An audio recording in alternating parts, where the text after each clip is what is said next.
Good afternoon mga master. Meron tayo rito customer top overhaul.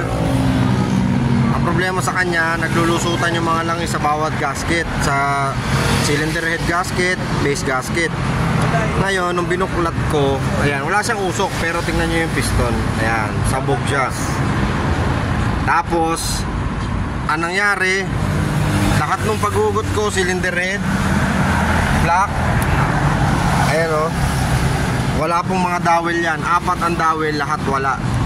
Dowel po ang isa sa mag-a-align sa cylinder head at saka sa block nyo, kasi aasa lang yan sa higpit ng main nut sa bolt para sa stud.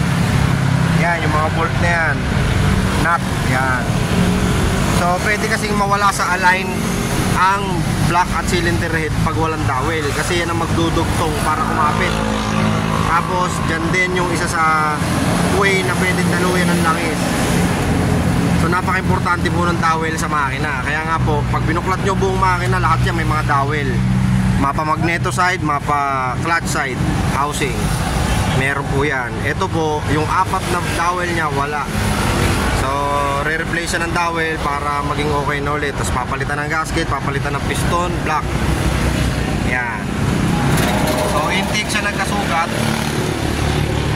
Yan o, intake nya o. Yan. Tapos yan yung head nya, nag-lean na dahil nga nagsisingaw. Yan mga master. Yun. Sana may natutunan kayo kahit konti. Ayun, si Idol may-ari. Ayun, engine refresh.